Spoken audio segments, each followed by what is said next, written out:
just want to say how great it was to work with Adele. You know, we only met at conference, last October for the first time.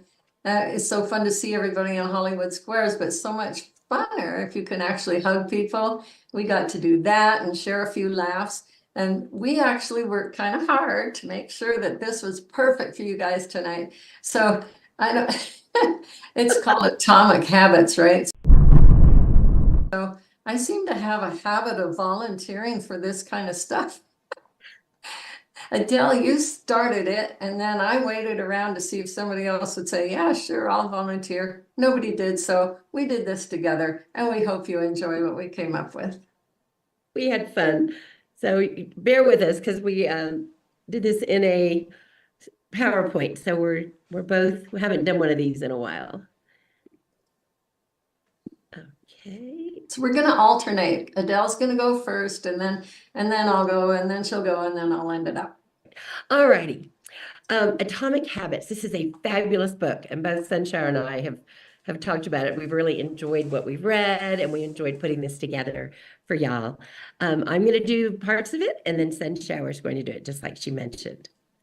The book was written by James Clear, and James was accidentally hit by a baseball bat in high school and suffered from a severe brain injury. His body shut down, he went into a coma, and his dream of playing professional baseball was shattered. But despite all of this, James believed he could become a great player. He knew that if things were going to improve, he was the only one responsible for making them happen. In college, he created good sleep, study, and strength training habits. He got his confidence back and was selected as top athlete at Denison U and named to the ESPN Academic All-American team. This showed James what good, tiny habits could do. Atomic, an extremely small amount of a thing, the single irreducible unit of a larger system, the source of immense energy. And the word habit, a routine or practice performed regularly on an automatic response to a specific situation. Chapter 1 is the surprising power of atomic habits. Habits are the compound interest of self-improvement. Robin's mentioned this a few times, the number one rule, then the 1% rule. Good or bad, small habits compound over time. For example, if you can get just 1% better each day, you'll end up with results that are nearly 37 times better after 1 year. Good habits make time your ally. Bad habits make time your enemy. To understand the 1% rule, let's consider the British cycling team. After 100 years of mediocre competition, they had never won the Tour de France. They hired a new performance director who changed everything with many tiny improvements. He broke down every detail that goes into riding a bicycle, improved it by 1%, and got a significant increase when they were all put together. They made hundreds of tiny enhancements, including working with different gels for muscle recovery. Well, hopefully by now they use LifeWave patches. And the long list of changes goes on. In just 5 years, the British cycling team had dominated the Olympics, and they also won 5 Tour de France's in 6 years. Your outcomes are a lagging measure of your habits. Your clutter is a lagging measure of your cleaning habits. You get what you repeat. And this is a great example. When we repeat clutter, we get a lot of clutter. James explains compound progress using an ice cube.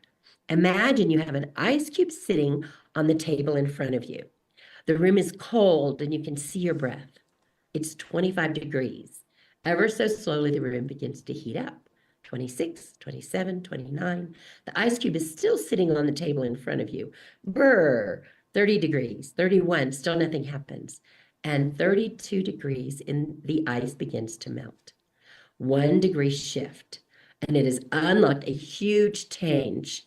Breakthrough moments are often the result of many prior actions.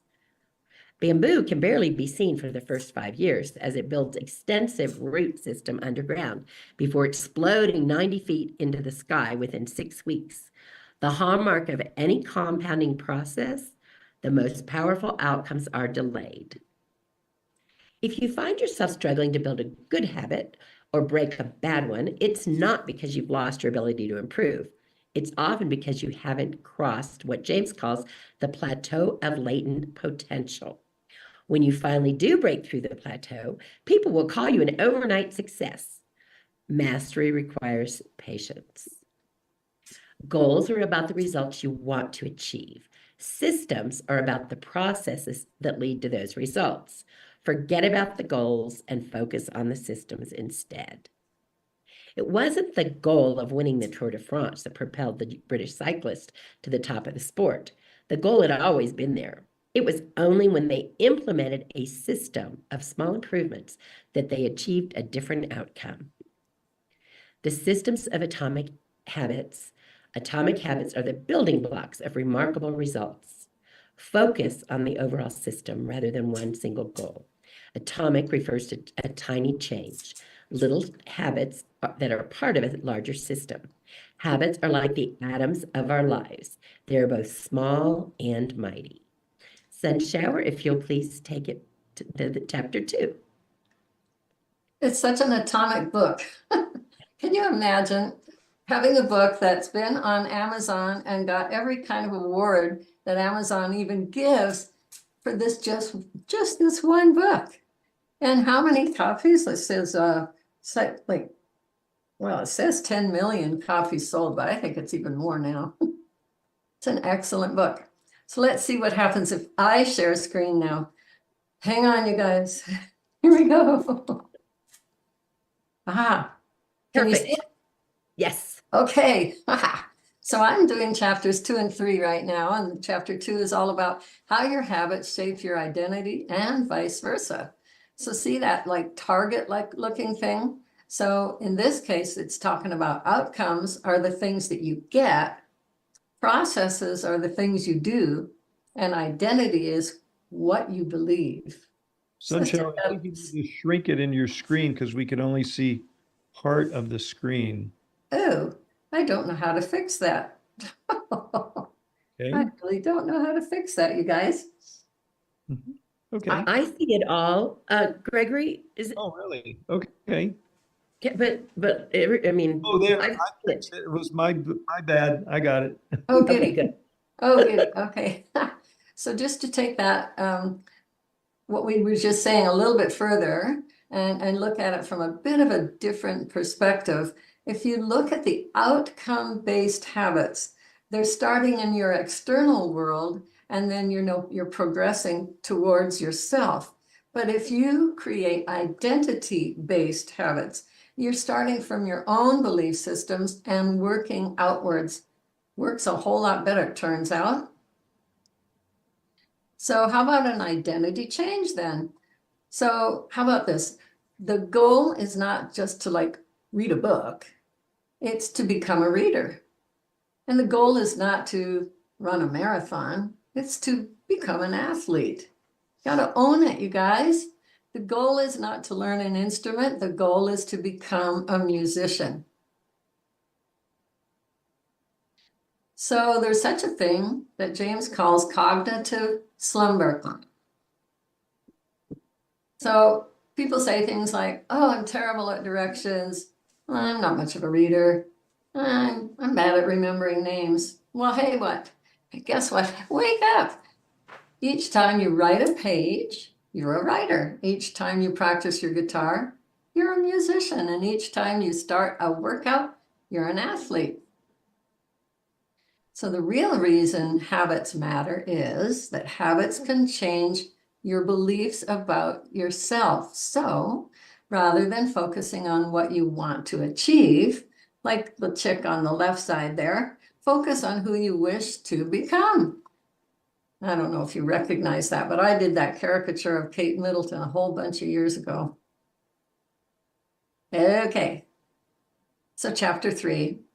How to build better habits in 4 simple steps. Well, what is a habit? A habit is a behavior, as Adele said, that's been repeated enough times to become automatic. Any habit can be broken down into a feedback loop, according to James, in 4 steps. The first is the cue. You see something, you smell something, you hear something, then it becomes a craving. It's like, oh yeah, I want to do that. And then it's a response and you go do it. And then there's obviously going to be a reward for that. So 4 laws of behavior change. Make something in your environment obvious, make it easy, make it attractive, and make it satisfying. Your turn. All right, thanks. Let's see. We had some issues in our trial vote. Okay, is that good?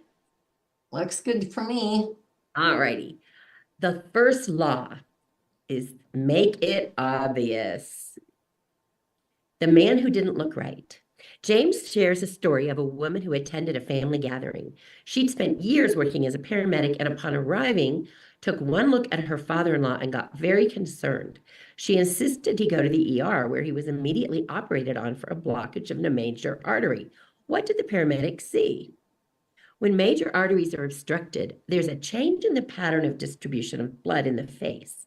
After many years of working with people with heart failure, the woman had unknowingly developed the ability to recognize this pattern on sight. She couldn't explain what it was, but she knew something was wrong. The brain begins by noticing what's important, sorting the details, highlighting the relevant cues, and cataloging that information for future use.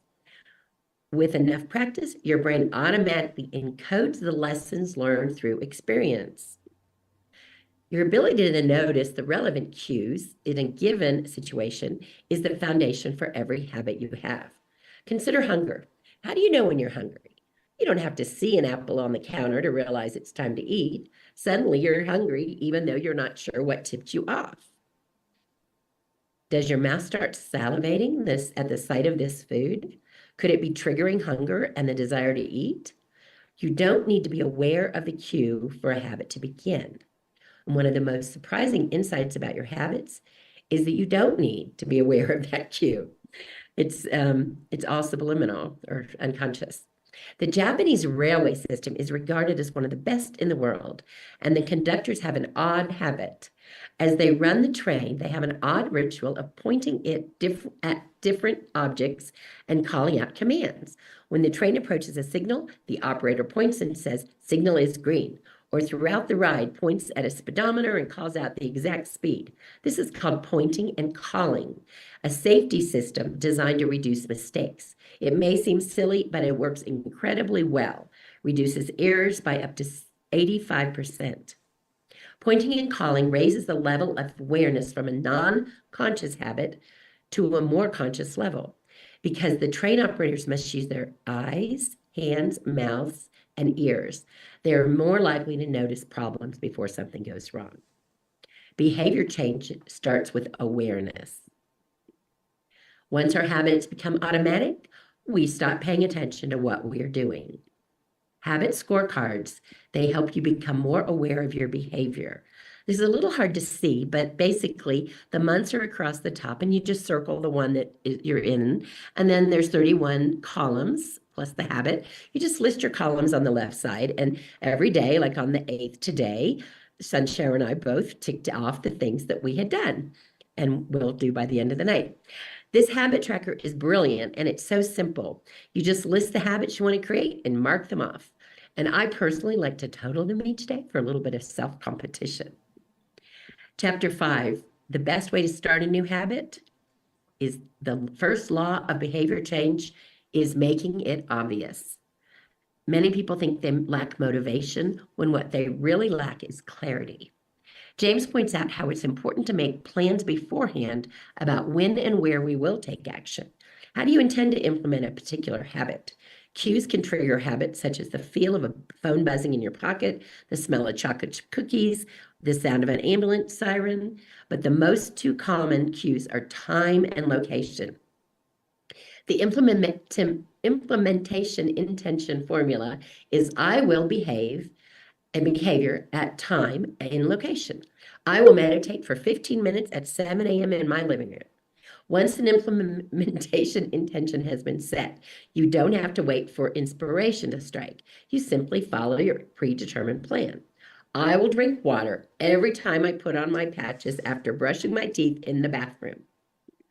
Habit stacking. One of the best ways to build a new habit is to identify a current habit you already do each day, and then stack your new behavior on top. This is called habit stacking. The habit stacking formula is after current habit, I will new habit. For example, after I brush my teeth, I will put on my patches. After I sit down to dinner, I will say one more thing I'm grateful for that happened today. The key is to tie your desired behavior into something you already do every day. And Sunshower, you're going to complete this presentation. Well, okay. Let's see how we can do here. How's that looking, you guys? Perfect. See everything? Okay. Mhm. So we're doing now chapters 6 and 7, and then we'll wrap it up. So chapter 6 says motivation is overrated. Environment often matters more. I think the answer to that is it always matters more. So small changes in context can lead to large changes in behavior over time. But every time a habit is initiated by a cue, so make your cues of your good habits obvious in your environment. Then your habits become associated with a single trigger. Thus, the context becomes the cue. Let's look into that a little deeper. So as I said, I think that the environment thing is the big key here. It's like the invisible hand that shapes human behavior.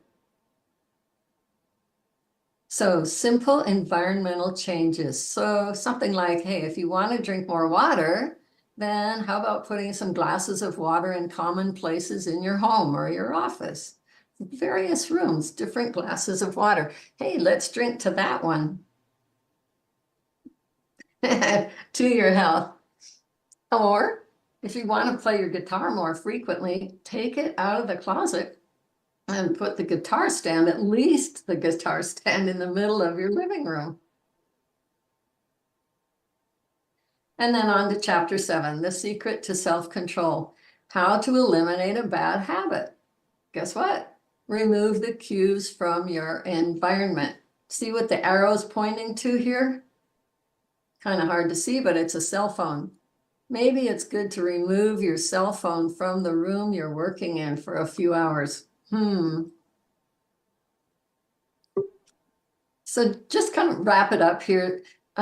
James Clear is like famous. He's been teaching corporations, not just individuals, for a lot of years now. And if you buy his book, I guess on Amazon, is this correct, Adele? Then he offers you 5 bonuses, including like the news, the weekly newsletter. I'm already getting that. It's really good. And a few others like, well, what you see here, the habit tracker, reminds me of our health tracker. Well, now there's a habit I need to create. Use that thing every day. And I think, weren't you going to put the live link in our chat, Adele? Oh, yes, I will do that right now. Okay. Thank you, Sunshower. Yeah, I think that's it. Yep. So we've wrapped it up.